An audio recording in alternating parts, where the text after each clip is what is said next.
On se retrouve sur le plateau de TV Finance avec David Derry et on va se poser une question qui est quand même assez fréquente. Comment savoir si une entreprise n'est pas survalorisée? C'est l'objet de notre point pédagogique aujourd'hui avec cette notion, le PER, Pricing Earning Radio. Comment est-ce que ça fonctionne? Quels sont les critères, David?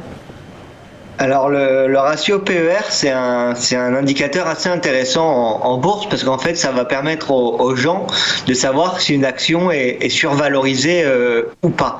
Alors bien évidemment c'est à chaque fois des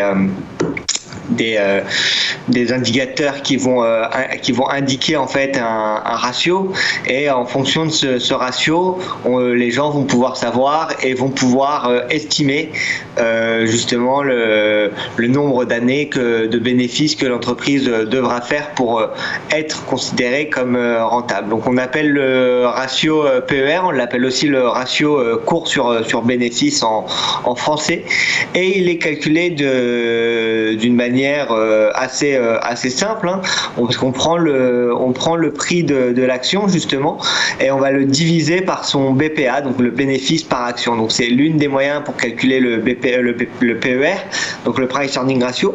Un autre moyen, c'est aussi de prendre les résultats de la boîte et la valorisation de la boîte et diviser la valorisation de la boîte par les résultats, et ça va nous donner en fait un ratio qui sera compris entre 1 et aujourd'hui même plus de 100 pour certaines entreprises. Donc ce qui est assez intéressant, c'est que vous pouvez le calculer vous-même, mais vous pouvez aussi utiliser des sites pour le trouver, hein. Par exemple, nous chez eToro, ce ratio-là, il est disponible dans la page des statistiques. Donc si vous allez dans la page des statistiques, vous allez pouvoir trouver justement le ratio le ratio PE pour chaque entreprise justement. Et alors ce qui est assez intéressant de noter, c'est qu'on a des fourchettes en fait pour savoir si l'action est sous-évaluée, évaluée normalement ou surévaluée. Donc si par exemple l'action le PER de l'action est entre 0 et 10, on va considérer que soit l'action elle est sous-évaluée, soit que l'entreprise va bientôt être en déclin et donc va avoir du mal à créer de nouveaux bénéfices à l'avenir.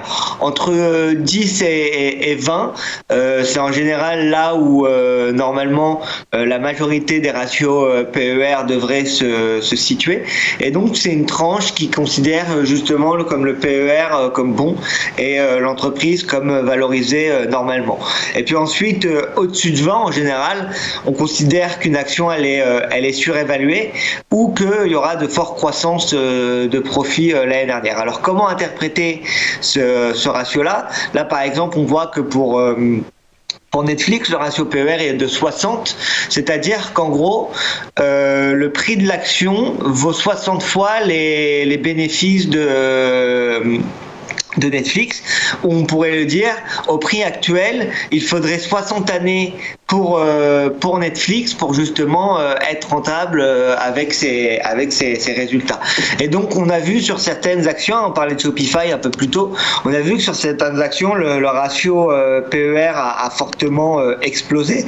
Hein, si par exemple on prend un ratio PER de Shopify, il est de 112, et c'est le cas aussi pour beaucoup d'entreprises de la tech. Hein, si par exemple on prend Zoom ou ce genre d'entreprise, on va voir que le ratio PER est à 127, donc on est quand même à des ratios cours sur les bénéfices assez élevés, et donc ça permet aux gens en fait d'avoir une idée. Alors bien évidemment c'est pas une science exacte, et que c'est pas parce qu'un PER est élevé que le cours va forcément chuter, mais en tout cas ça donne une indication aux investisseurs, et ça leur permet d'en savoir déjà un peu plus sur la cherté de l'action ou pas.